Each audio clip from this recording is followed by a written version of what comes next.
Winchester Facts. Separating fact from fantasy in our town's government.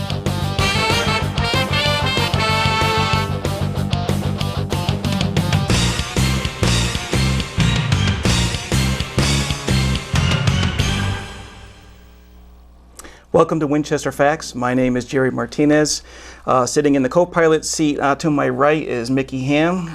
And you've probably missed this from the past couple of weeks. We've been busy trying to get the Republican Town Committee slate ready for the fall elections. And I guess we'll start there, Mick. Both the Democrats and the Republicans have gotten their candidates selected. What do you think about the lineup for this fall's election?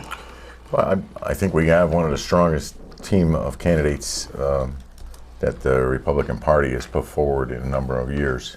And I think we've got a great team that's going to bring some law and order, so to speak, and to the community, and bring some good thoughts forward from the Board of Selectmen to the Board of Education on down. Mm-hmm. I think there's a whole new interest that we've developed as Republicans in the town of Winchester to reboot Winstead. Right. And that's part of our campaign to create the 2.0, as you say it, and reboot Winstead. Yeah, no, definitely. One of the things that has been very positive with the candidates we've selected is that we're all sort of the same mindset as far as wanting to be solution-oriented, coming up with new ideas to move the town forward, and to try to make a break with some of the problems that we've had in the past. As you can see, I have a laptop in front of me, and I'm tied into our wingop.org website, and you'll see that flash at the bottom of the screen. If you go to the wingop.org website, we have links and connections to Facebook, Twitter, YouTube, and to get the latest news on Breitbart. So please visit there. If you have any questions or comments about what you see tonight, please drop us a note, and we'll be sure to respond to that. So this is the type of thing, Mick, that I think that we're definitely reaching out, trying to open up all lines of communication to as many people within the viewing audience and the voters. So this is the type of direction I think you'll see that will basically leverage throughout the entire campaign, and hopefully once elected in office, continue that on to be in connection with the people of town. I just can't be happy about it, Jerry. And I know you have a lot more computer ability than I ever had or will, and I can appreciate that. And I think the technology portion of any industry is forthwith. We got to have it. Yeah. People in their busy lives today don't have the time to make the phone calls and so forth that we used to do years ago, and rely on local medias to bring them the facts or the truth in certain matters. Yeah, it's definitely a more diverse way of getting your information out, getting your message out, and also for the people who are out there consuming this type of information, be able to have an ability to respond to it. Absolutely. And take part. So we're excited about this. This is going to be just the first part of a number of different initiatives we're going to be doing throughout the campaign.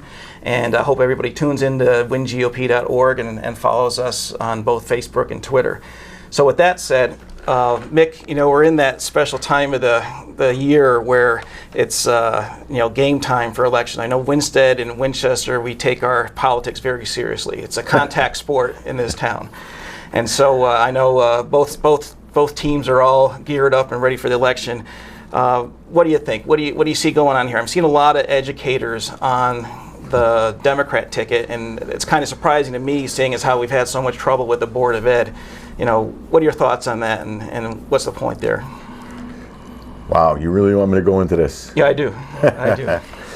Well, look, educators are educators, and they have a purpose in life, and that is to educate the children. I think bringing educators in to make financial decisions, whether it be for the town or for the Board of Education, is a huge mistake.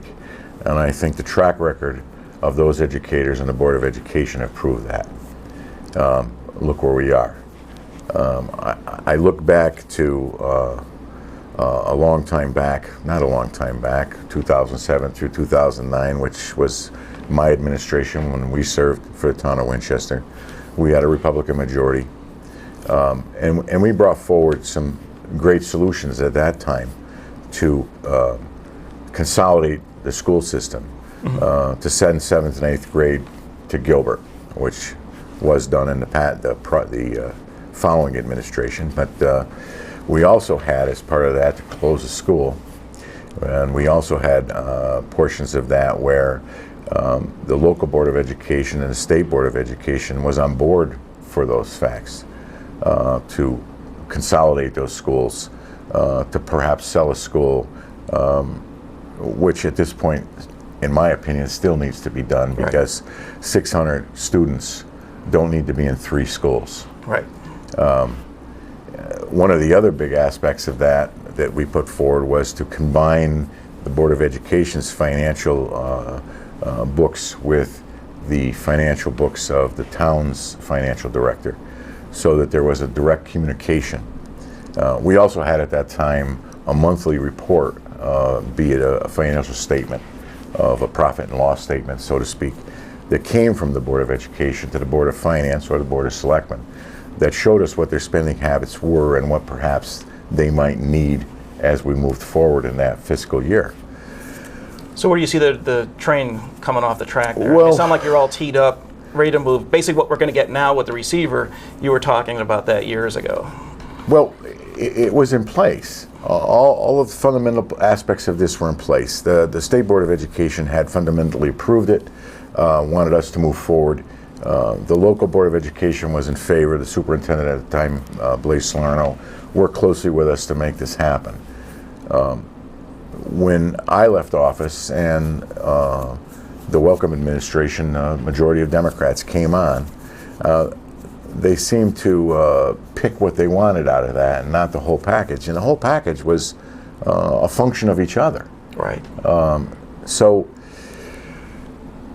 I believe that happened from, again, a group of educators that were in charge of the Board of Selectmen, Board of Finance. I can recall the minority, which was Ken Ficasso, Glenn Albanese at the time, weren't obviously in favor of that. Weren't obviously in favor of any fluctuation of it, because they understood from their research in 2 years of driving this home to put it together to make it work for the town of Winchester, this was certain to fail and crash. Now, here we are in 2015, and what did it do? It hit the wall like a race car in NASCAR. Right. Actually, we had a double hit, because if I remember correctly, when you finished up your term, you actually had built up the fund balance to such a rate that I guess you started off with 0 or pretty close to at the beginning. Yep. And so explain what happened there. We were able, through our administration of 7 to 9, was to revise and build up our fund balance to total about $835,000. In 2010, the year after I got out of office, there seemed to be a shortfall in the Board of Education, in which the Board of Finance approved putting $600,000 back over to the Board of Education. And the part that really frustrates me about that is that it was done without a referendum. And our town charter indicates that any expenditure over $15,000 needs to be approved by the voters. And the voters didn't approve that $600,000 expenditure in that year's budget. They approved the budget as it was. I mean, how did that roll through? I mean, I'm still questioning that to this day. I am too, and how they did it, I don't know. But the facts are the facts, and they decimated our fund balance, put us in worse shape again, and didn't follow the plan that was set forward for the Board of Education and the educational process to streamline and slim down the expenditures of that. The returns to the town on closing one school at that time were about $1.4 million in the first year and close to $1 million each year after that, simply because that school could have been put out of service, winterized or whatever. And then if the town decided and the taxpayers of this community decided that they wanted to sell that property, it could have even resulted in more revenue that would have came to the community and helped build that educational process and straighten it out. Really, Jerry, what I've seen since 2009 is a decimation of everything that I worked very hard for And the other four members of my team worked very hard to bring Winchester forward and not have a receiver come in now to take over all the issues that have been created since then. It's really a sad fact. It's a sad fact. And I hate to say it this way, they made the mess, but we're here to clean it up again. Yeah. It seems like history keeps on repeating itself. One of the other things that I think that was related to this was the whole fact that the town went to near bankruptcy back in 2013. Yeah. And it had to stem from that, because I remember the Perez budget that came out just before that. I mean, you're looking at super shortfalls, and I think it was sort of set up so the Republicans would, if they had taken office, would actually take the hit.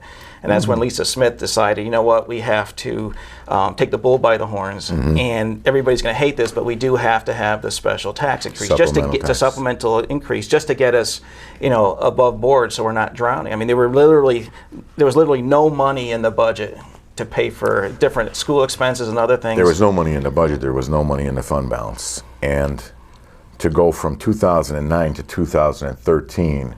And not increase your fund balance is atrocity. It's an atrocity. And then from then, it seems like it's a continuance of blaming Henry Centrella.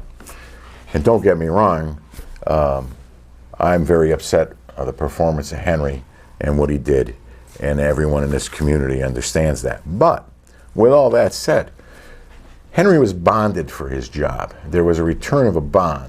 Right. To the town. There were some protections involved. And there was insurance policies that were written against things like this.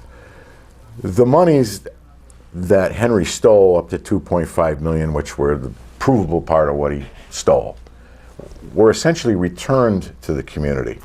So you can't blame Henry anymore. Right. Because that portion was returned. And it shows the poor management of a Democratic-led Board of Finance and Board of Selectmen that started in 2010 and got them to 2013. That's 3 years. Right. That's a long time. Oh yeah, that's a long time to decimate, isn't it? Yeah. And here we are again in 2015, putting together budgets that we're struggling with and aren't equating the facts that we need to have within our budget for improving the infrastructure of this community. There's almost zero for that. We've only included $19.9 million, which is our minimum budget requirement in the Board of Education, which comes from the state and federal government. So the participation on the town level is decimated again. And I think this budget is probably, again, not a great budget that isn't going to allow for the future of Winchester. Never mind the facts of bringing forward revenue that this town desperately needs. And I think there was some issues with planning and zoning on that perhaps you can, obviously you're a member of planning and zoning, and go forward with that. And I don't want to take up all the space here tonight. No, that's fine. I can go on and on and on and on. No, but it's good because of what I've seen over the past few years and what the outcomes of that have been. Well, it's great because, and I don't have a problem with it going on like this, because what I'm hoping to do between now and the election is, for the rest of this month, I really want to focus on the history of how we got to where we are here. In September, I want to focus on the present. Okay. And then lead us up right before the election into the future. And that's where we're going to spend a lot more time talking.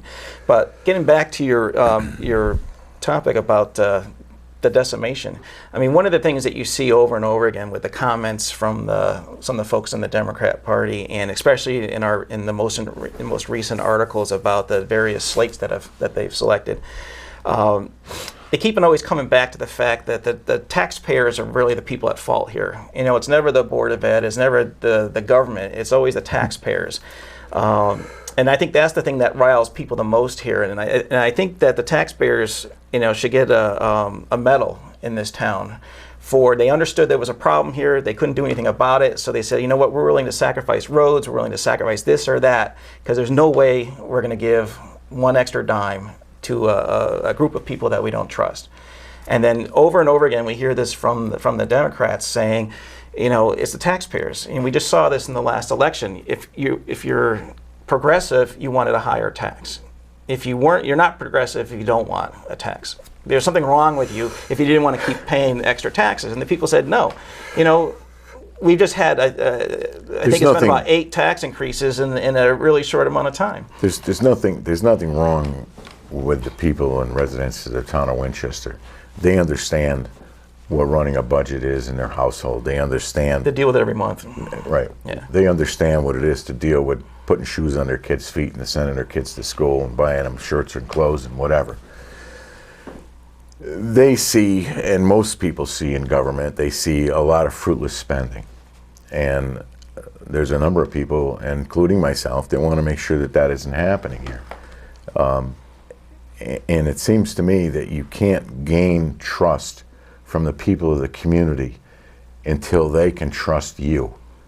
And what that tells me is the people of this community haven't trusted these past administrations. Mm-hmm. On the Board of Ed side, yeah. They're not gaining that trust.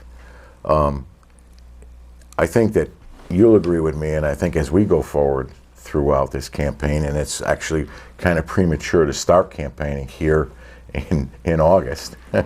I mean, typically this begins around Labor Day. Right. But I think there's a lot of facts that need to get out there, and I think a lot of the spins that people are putting on the certain issues of how they've gone about things in the past are really spins of work that's been done by Republican-led leadership. Right. And I think it's appalling to see other people wanting to take credit for that. That bothers me. But if that's what you need to get elected, that's fine.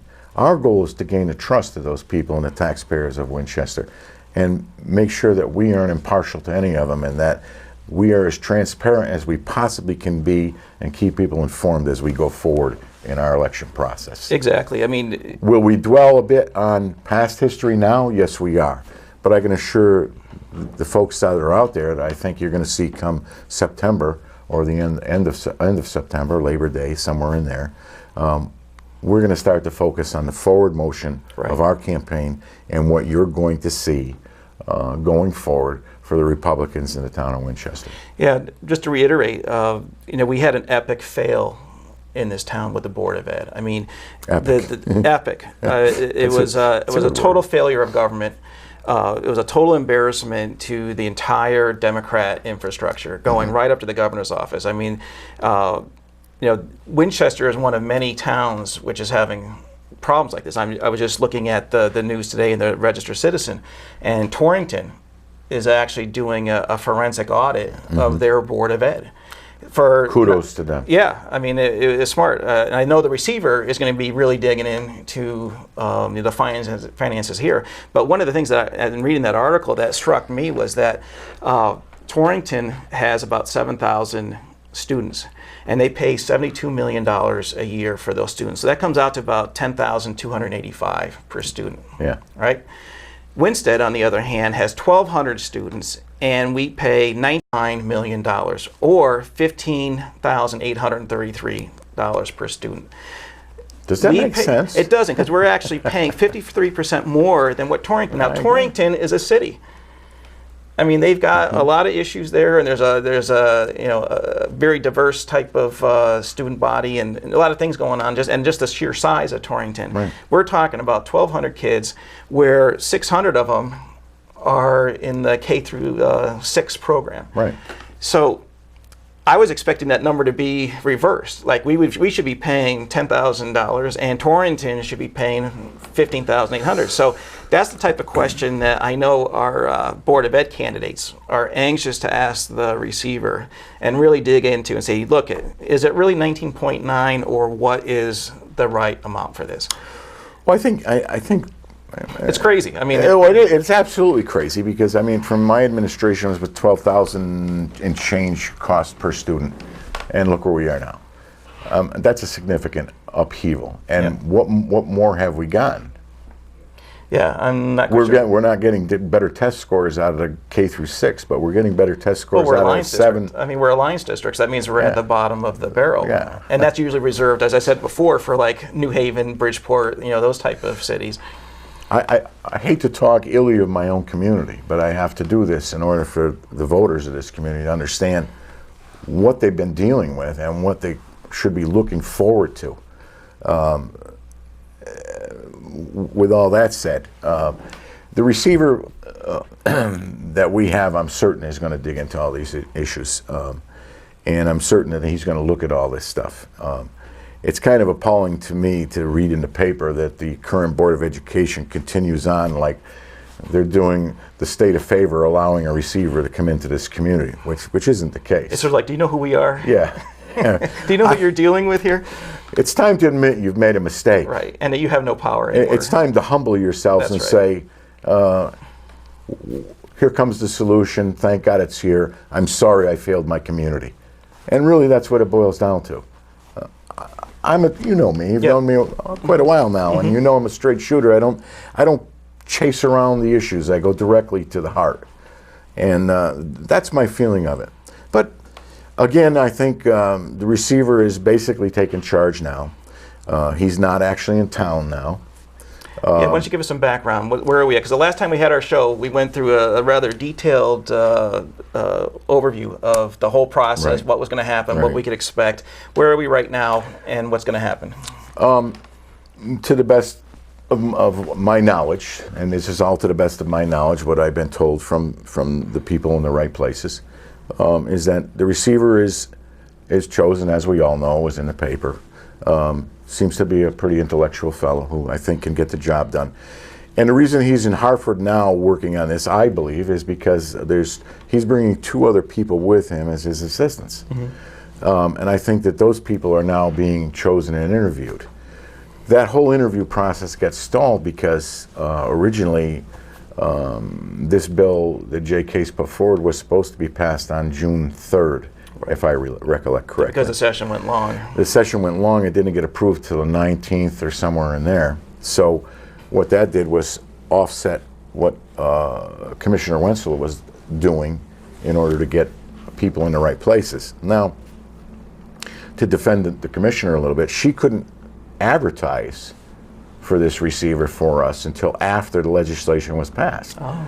So that put her in a position a couple weeks late in getting all this going. And some people have said, well, what's going on? We don't see any action. We don't see what's going on.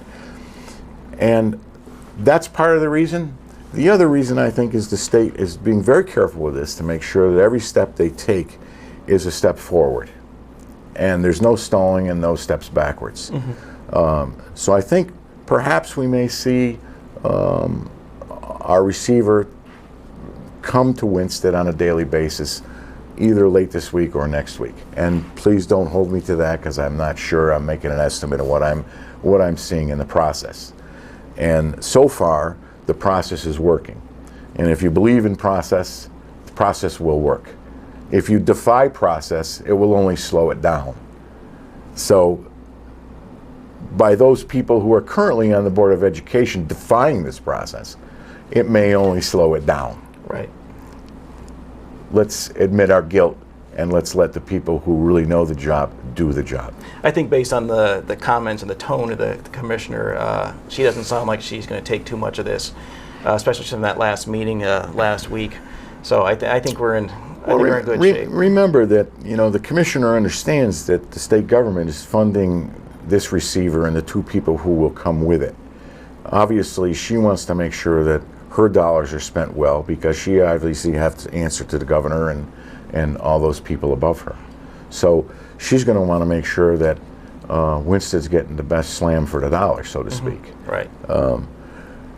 Will there be some disruption, I think, once the receiver takes office here on a daily basis? I believe there may be.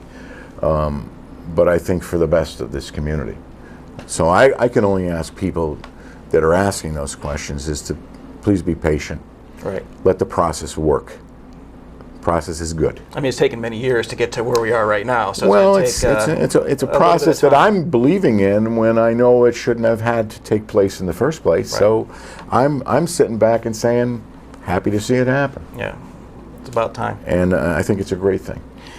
So, Nick, let's change gears a little bit. Okay. So the last time we had our show here, we spent a lot of time talking about the receiver and what was going to happen with the school system. And in that time frame, you and I were very instrumental in picking our team for the fall election, along with our other nominating staff, which was Perry Green and Debbie Jones.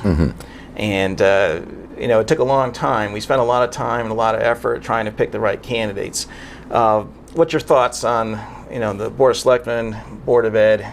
I know you're running for constable, so I'm curious to hear what your comments are about that, because typically we don't hear too much about the constables. And but anyhow, I think there's bigger and better news for the town of Winchester. Don't worry about. No, but I know, but it's one of those. Constable. It's one of those interesting offices that are in town. Yeah, but anyhow, what are your is. thoughts at starting at the top of the ticket? Well, I think people have to understand that we took a lot of time interviewing candidates. We went through a great deal of candidates, and I really have to thank the community for the outpour of people who were interested in coming out for the Republican Party. I hope we didn't disappoint anyone. That's all I can say. I think from that group of candidates, we were able to choose the very best of what was offered. Right. And I agree with that. I think our nominating committee did a lot of hard work, and right up until the last minutes of caucus. Literally the last minute. Last minutes of caucus to make sure that we could bring forward the best slate that we could possibly do with a group of people, be it the Board of Selectmen and the Board of Education, that were people who could obviously work together, obviously had the expertise that would be required of the job. And a professional team. And a real professional team. Right. And I thank you, and I thank Debbie Jones and Perry Green for all the work that they also put in on it. Especially you. You did an awful lot of work with personal interviews with these people, and some which I helped you with. And I'm one of the greatest. It's more of a challenge than running for office. Was I agree. I think doing all those interviews and assembling a team that could all focus together in the same direction. So yeah. Well, good. Any comments on any of the particular candidates, or? I think we've got some great candidates. Todd Archulowski, who his dad was, I believe, a 3-time mayor and 1-time selectman, had 4 terms in office, totaling 8 years, obviously. Did a great job for this community. Todd came forward at a early rate. That's right. He was one of the first. And I think that he satisfies that younger group of people that are coming alive into politics in our community, that understand what we need in order to bring our community forward. Tim O'Mara, again, comes from a political family. Father, I believe, was mayor for 2 terms, and I believe 1 term as a selectman. Again, did another great job for the community and brought forward. Tim also served on Wetlands Commission as chairman there. He currently serves on the WPCA in town, making decisions on water and sewer things that come to our community. And I think that's one of the biggest things that brought him to the table. As I did most of the interviews with Tim, was that the fact that they have a tough time with their budget and the WPCA and water sewer control, based on the fact of the shuffling of dollars that happen with the finance board in town hall. So it doesn't give them a great. So they're on an 8-year regimen, if I remember correctly. I believe that's it. Yeah, so I believe that's where are we it. Are we like 2 years into that, or? Oh, I believe just two, or going to be 2.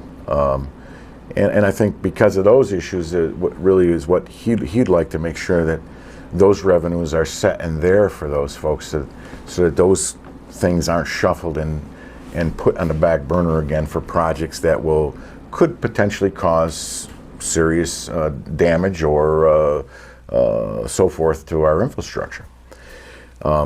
We also have Jerry Martinez, who I believe is an excellent candidate, brings forward a pile of ingenuity in the arena, and has just such a grasp on the rhythm of the Republican Party.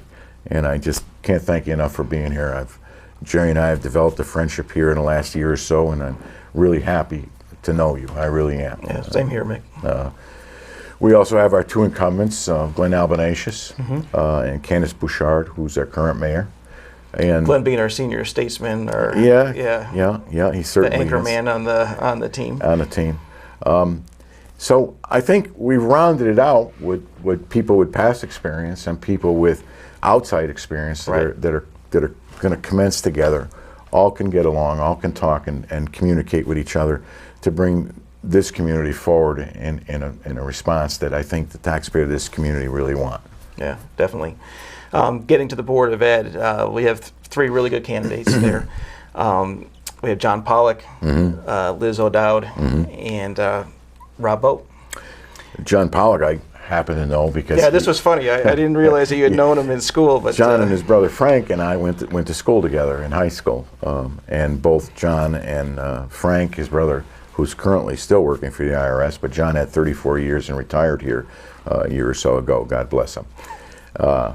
And he's just the type of guy we need on the do our. Well, John also is a CPA. Yeah. So I think he brings some great qualities to the Board of Education.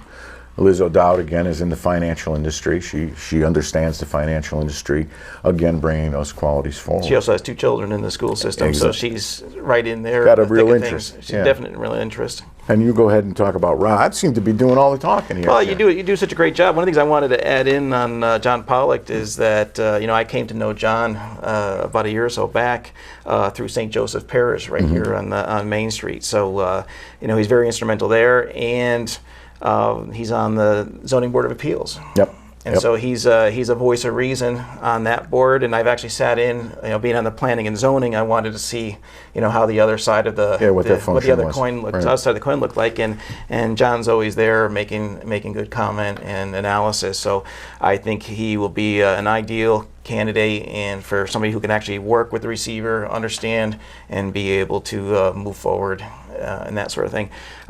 Liz. I just met her, at one of our coffee and donut socials functions, and her grasp about the economics of the situation, the finance, how to dig in and find out, try to do this once again, this forensic concept as to how do you actually find out where who was writing the checks. The town actually writes the checks. Yep. And so, she was questioning whether we could actually backtrace and find out what's going on there. So once again, great financial mind and a person who can actually articulate, her views on that.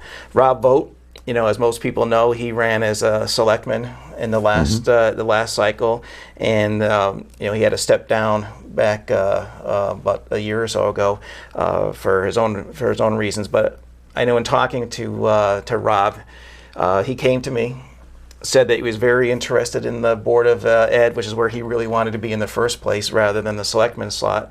And he has been on social media. I mean, he's one of these guys who's been out there, digging and keeping track, going to all the meetings. I know it was kind of funny. He actually told Ray Rebega, who's also a Republican that's on the Board of Ed, he used to tell him, by the way, Susan Hofnagel's having a meeting tonight. Did you know about that? So he was right in there. He had all the inside information. Yes. He's well connected with a lot of the families and a lot of the people who are concerned. And basically that whole groundswell that came up earlier in the spring, and at the Gilbert School and at the rallies at the Pearson School, he's really tapped into that sentiment. So, and Rob's issue of stepping down wasn't strictly because of Lisa stepping down. It was because he had a lot of personal frustration with a very sick family member at that time. Mm-hmm. So, I think people should understand that. And probably look at it and say, okay, I understand that. Yeah. But yes, his real wants are for the kids and for sitting on the Board of Education, and I think that's an appropriate place for him. And I'm very happy that he made the cut for that nomination. Yeah, and you have a good mix there. Just like on the Board of Selectmen, you have the 2 financial people, Yep. and then you have him who's Yep. basically plugged into the situation. So, Right. Once again, professionals across the board, people who are looking for solutions. I know I've talked with, and as you said, I've interviewed just about all the candidates that we talked to, and I know they all want to treat this receiver period as a learning experience, so that when we come out of receivership, this team, should they get elected, they can hit the ground running. They're going to know the proper way to run a school board, the proper way to do the finances. Hopefully, the whole concept that Candace Bouchard, our current mayor, has been pushing is the sharing, just like you had mentioned back a couple of years ago, the sharing of the accounting systems. Well, it was more than a couple of years ago. Yeah, but I mean, still, it's a thing that. Yeah, no, and these things were all in place, by the way. I know they were all in place, but I mean, it was a good idea back then. You guys implemented it. It got derailed along the way through the Welcome administration, but now, at least the Bouchard administration is saying, look, this is still valuable. It's important. We need to have this openness, and so that people don't have to keep on filing freedom of information. I know Rob was just telling us out a few minutes ago that that he was constantly filing for freedom of information. Right.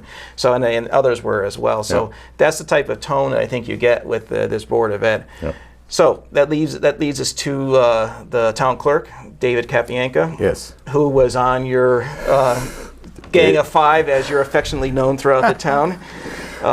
What are your comments on it? You're closest to him, and I've known David a long time. David's the one that dragged me into serving on boards and commissions in the town initially, along with my mentor Tony Canavo. But David gave me the guidance as I was put onto the Regional Reference District Board of Directors down there early on in my career, which was probably I think around 85 or 86, somewhere in there. And David, I think at the time, was serving as a selectman in the town. Yeah, I think so he goes way back. He goes way back. He's got a lot of years of in this community. He was born and raised here. And he's got a lot of years here of sitting on the Board of Selectmen, sitting on a Wetlands Commission as its chair for a long time. The Regional Refuse Disposal District, any of the other voluntary commissions that he could possibly sit on. His heart lies in the political arena. He loves people, and he likes to help people get to places that they need to go. I've loved David for a long time, and he's just, I think, one of the best candidates we could ever put in this position. I talked with David. Also, he wants to. Yeah, well, you go ahead. No, go ahead, because you keep complaining that you're talking too much. So his wants to bring forward things and needs in the town clerk's office. I'm going to let you go with that because that's more in your field. Yeah, I had a great opportunity to talk with David on several occasions just to see where his head was at on this, and it's funny because he already has his whole game plan already all laid out. But I know what his main goal, should he get elected, is to basically take a look at the entire town when he clerks. gets elected. When he gets elected. Well, he will get elected, but you never know.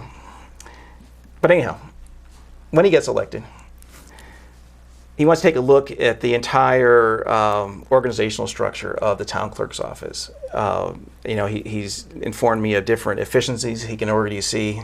From technology introduction to the way the staffing works, and basically how do you expand the role of the town clerk so that the town clerk essentially becomes the information hub of the town of Winchester. And I know we've talked about this in the past, and I've mentioned this at other shows.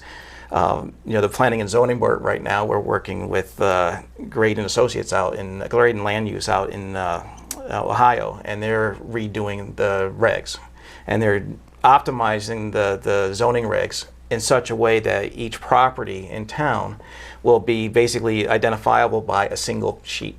You'll get all the zoning information that you'll need on a single sheet. Well, David is excited about that because he wants to incorporate that in this highly optimized way of getting information out to the public.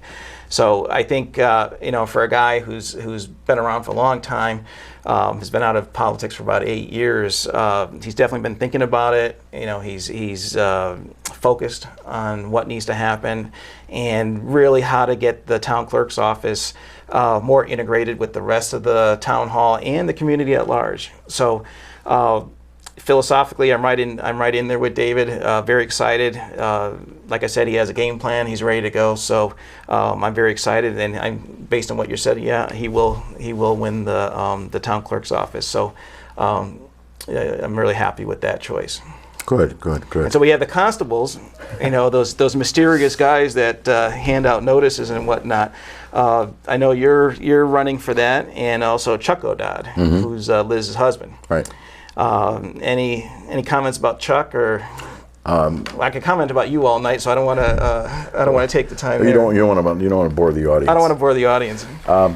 No, Chuck. I don't know. I didn't know Chuck that well, but my sit-downs with him, I think he's going to be a great guy to work with. I think between he and I, we can bring forward some new ways of perhaps saving the town some money, and what the constables' capabilities are and what they can actually bring forward to the community. Yeah, like Rob Vogt, he's a big internet guy. I mean, he's social media, and he's a researcher. I mean, that's one of the things that we had some discussions, because being in the IT business, I was kind of curious as to what his involvement was, and he's the type of guy you tell him, hey, Chuck, I need to find this out. And he goes, he's there, and he's digging it out. So one of the things that he's going to bring to the constable office is he really wants to find out what the constable does. I mean, from a statutory standpoint. And I don't want to downgrade anybody else who's a current constable, but really, what is this job? What can we do statutorily as to integrating it more in the town, making it more efficient if necessary? So he's already on top of that, and I know he's already doing his research. Yep. Another fine candidate. Once again, the professionalism that you have from the top of the ticket down to the constable, a very great team. I couldn't be happier with it. I couldn't either. I think we've got a winner here. I do too. Yeah. I do too. Let's change things up again. Okay. Let's talk about the national scene. So we have a couple of nights. We have the big Republican debate. We haven't really talked about this. This is funny. We've been talking about local politics now for quite some time, and we really haven't talked too much on the national level. But that's important, because when the Republicans win in the fall, the presidential campaign, the Senate campaigns, congressional campaigns start immediately after that. So it's imperative that we have a good, firm structure in place from a Republican standpoint, so that we're able to facilitate and help out the national candidates that are coming. So they all sort of tie, and everybody thinks that this is just a local election. No, this actually sets the groundwork for the upcoming national elections. Agreed. So you have a favorite in the race right now, or? I do, and people may say, okay, but not for me. But I'm kind of swaying with Donald Trump right now, to be perfectly honest with you, because he's bringing forward all the things and saying all the things that most people have been afraid to say all these years running in politics. What I will say is that he's taken the other Republican candidates and given them some bylines. That's a backbone. Yeah.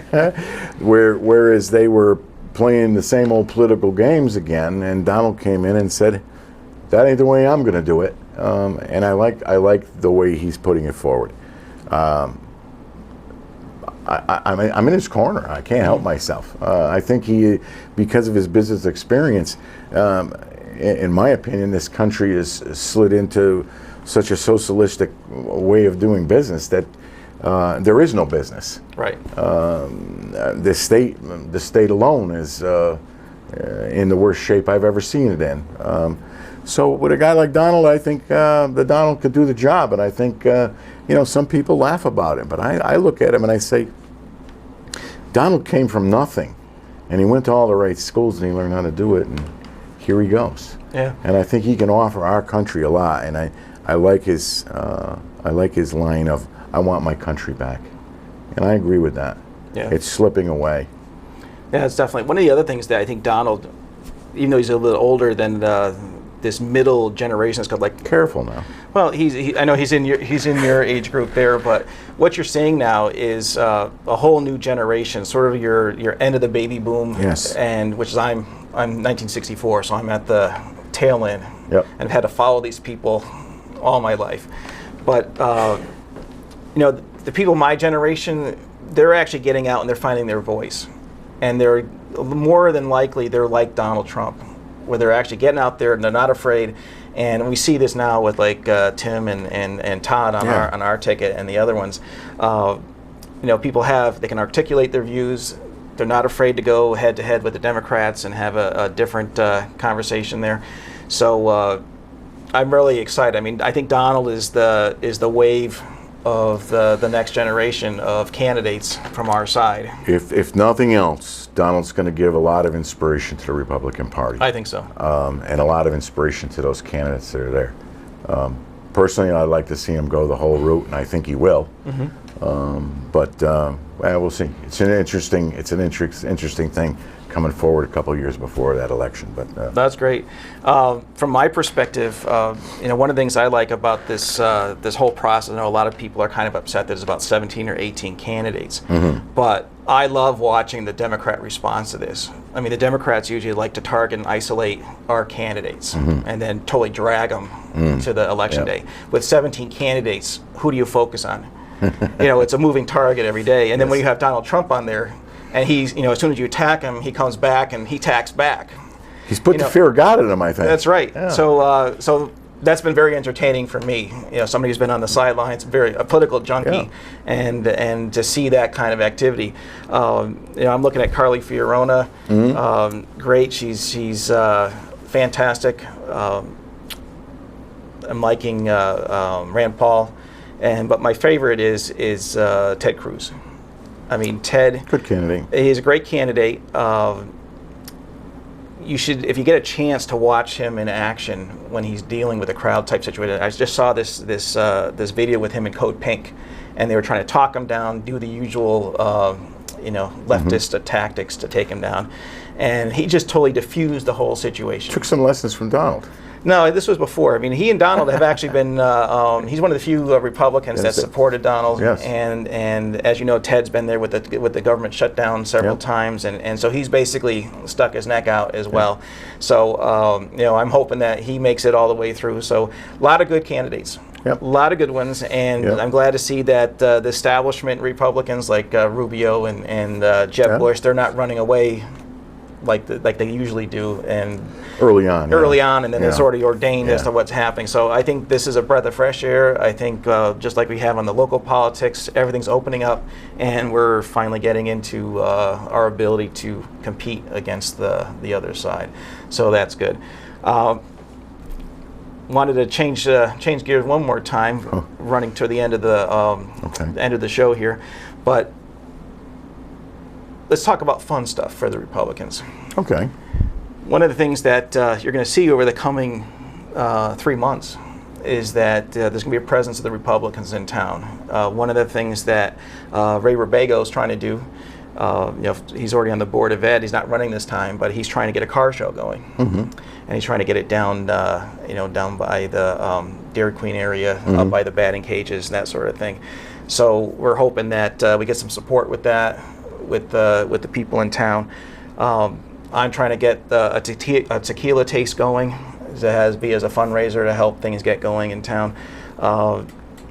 So you're going to start to see us a little bit more than you normally would in previous election runs. We're going to be doing some fun things, and as I said before, stay tuned to Twitter and Facebook, because that's where you're going to find all information. You get to that through wingop.org. I can see it on the screen right now. Thanks, Ray. And from there, you can reach all of our cool social media connections. So.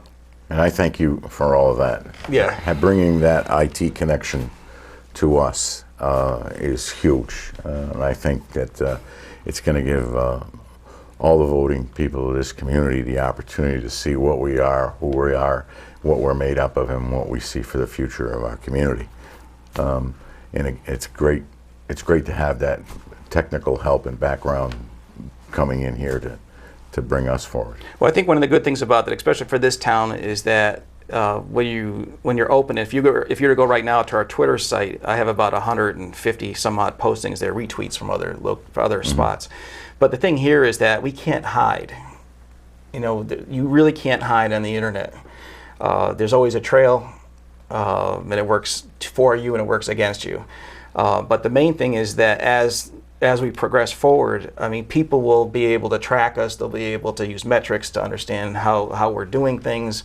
If we get this combined accounting system between the Board of Ed and the BOE. I mean, the Board of Selectmen. I know Candace has been pushing this concept of open data, which is where you can actually access and download and extract the information that's in the accounting system without having to have any technical expertise. So this is, oh, sorry guys.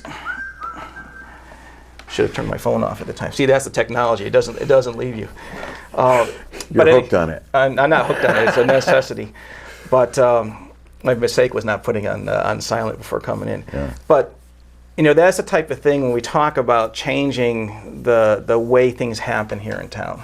I mean, one of the things that really disturbed me about the Board of Ed is that they didn't trust us.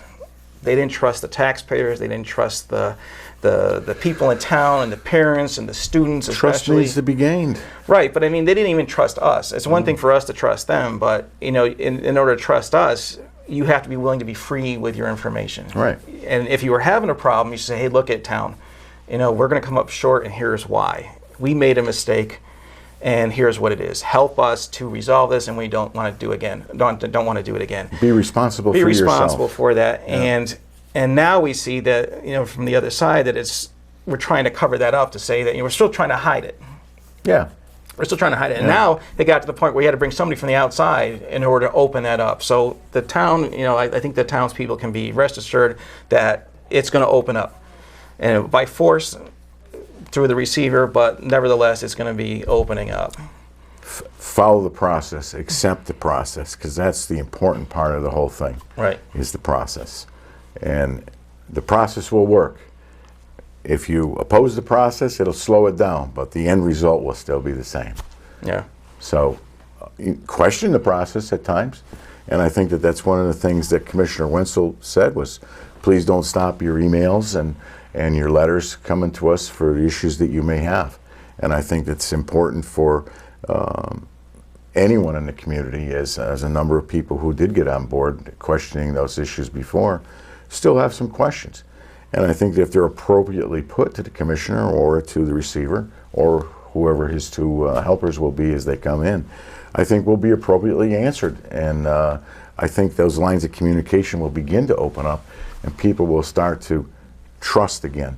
Right. Because I don't know as anybody in our community really trusts what's going on and has gone on in the Board of Education. So I'm happy to see the receiver coming. I'm happy to see that the Commissioner of Education is right there with us. I'm happy to see the legislation that was passed, which is now law. So there's no getting around it. There's no getting around it. It's going to be done as the legislation is passed. Otherwise, those people can be held responsible for not upholding the law. Right, right. So, with that said, let's all be a little bit patient. Yeah. Let's give everybody a little more time to get powder in their gun, I guess, and let them come in and get the job done. Yeah, speaking of patience, one of the things I'd like to do a shout out is to Jim Rollins over in the Public Works. And most people know I live up in Winchester Center, so we deal with, there's only 3 or 4 ways to get down out of there. Either to Torrington or Winstead, and Newfield Road, which everybody keeps hearing about, was just horrible. And Glenn made the comment last night at the Board of Selectmen that everybody who lives up there is used to riding on the left side of the road in order to avoid the potholes as you're coming up. They've literally almost resurfaced the entire certain sections of there, and I think they've done a really good job. It's a tough road, it's a tough structure there. There's a lot of streams and things and a lot of water that comes on it, which is basically what undermines. I think you may see some Republican leadership. What do you know that I don't know? Well, I'm not at liberty to say, but I can tell somebody was roaming around the town of Winchester today that was led by Republican leadership to see the issues that we have and perhaps accumulate some funding for us. Excellent.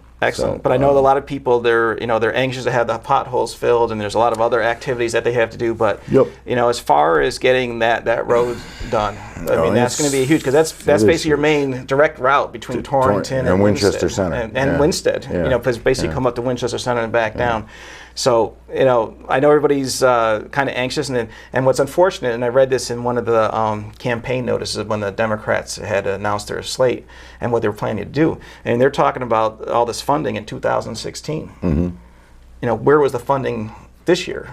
Where was it the year before? And where was the year before that? So I know a lot of it went to the fund balance, but I mean, that's for the future. I mean, we had serious issues right now, and it's important because it takes time if you don't have that kind of funding, if you misplace the funding.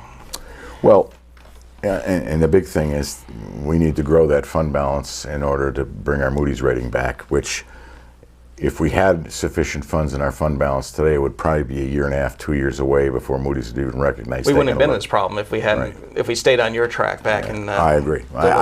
early 2010. Thank you, Jerry. Yeah. But I mean, you see that reality. You see the reality of failed policy. Yeah, and I don't want to sit here like I told you so, But No, you can't. I mean, we all sort of got that. But I got to say, I told you so. And I think the other four fellows that were part of our administration feel the same way about it. I mean, it's hard to take 2 years of your life and work that hard to facilitate certain programs and to make them work so that they're functional for the town and the community, and to just watch them go to hell, so to speak. That's pretty plain and simple, isn't it? Yeah, it was pretty much the residents in town standing by the sidelines. Yeah. But one of the things I think that as we go into this election season, great opportunity for the town, for the people, for the children of the town with the schools. You have basically the town side financially getting secure. Yep. We know where 3 audits. We know what we're spending. We know where it went. There's a definite plan as to how we're going to spend their sync funds, so that as funds are used or not used, they don't get mysteriously move their way around to different projects or what have you, different line items. So you have that. This whole thing with the receiver basically sets the tone and moves the school side of things finally forward, which I think, we're at the last night's meeting, we were talking about the new planner in a consulting firm. Right. I would say that, the biggest detriment to this town has been the school district. Well, and that's I think biggest anchors on the town and that's, why would you want to move here and subject your kids' school system? Well, one of the biggest things that I see too coming forward is that with the receiver in place, it's going to take a huge burden off the Board of Selectmen or the Board of Finance with dealing with the minutia of the Board of Education as they have been, and now be able to spend the time directly on the issues that are appropriate to be spent on. And that is the final word, Mick. Okay. We'll wrap it up there. We got about 1 minute left. Thank you, ladies and gentlemen, for tuning in. We'll hopefully be here next week and following up with some other historical information in order to get everybody on board for the upcoming election. So thank you once again to Mick. Thanks to Ray and the other staff in the control booth. Once again, tune in on our wingop.org page to stay in contact with us and to see what's going on. So with that, we'll say goodnight. Good night, Jerry. Good night. Good night, Nick.